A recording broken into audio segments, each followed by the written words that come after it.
నాకైతే చాలా హ్యాపీగా ఉంది. ఫస్ట్ మా కిడ్ ఈ స్కూల్లో ఉన్నందుకు నేనైతే నెవర్ ఎక్స్పెక్టెడ్ అనమాట.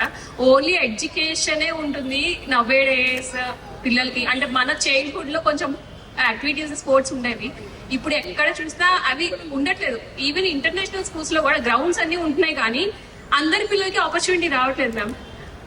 నిజంగా అసలు ఎవరికి ఆపర్చునిటీ చాలా తక్కువ మంది. They are picking few people, few students and playing with them.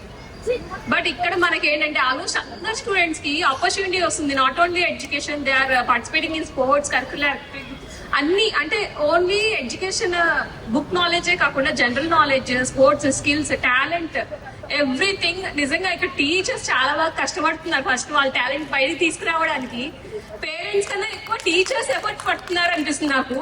Especially Anusha ma'am, Soujanya ma'am అయితే చాలా అంటే చాలా they are taking care much అనమాట. అసలు మాకు తెలివిని కూడా వాళ్ళకి తెలుస్తున్నాయి పిల్లల గురించి. మేము వాళ్ళు చెప్తే ఓకే వీళ్ళకి ఇవన్నీ వచ్చా అనిపిస్తుంది.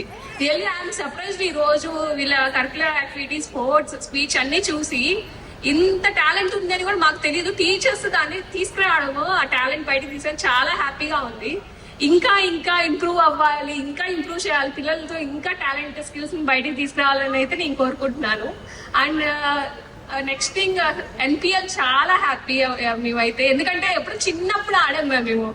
ఇంకా తర్వాత బిజీ లైఫ్, బిజీ స్కెడ్యూల్, పిల్లలు, జాబ్స్, ఇలా బిజీ అయిపోయాం. మళ్ళీ మాకు చైల్డ్హుడ్ ఏజ్ లోకి వెళ్ళి ఆడిన ఫీలింగ్ సో హ్యాపీ. అండ్ దీనివల్ల పేరెంట్స్ అందరూ ఒక చోట గ్యాదర్ అవ్వడం, ఒకరికొకరు ఇంత ముందు తెలియదు, ఇప్పుడు చాలా మంది ఫ్రెండ్స్ అయ్యాం మేము. So very happy for this. Thank you.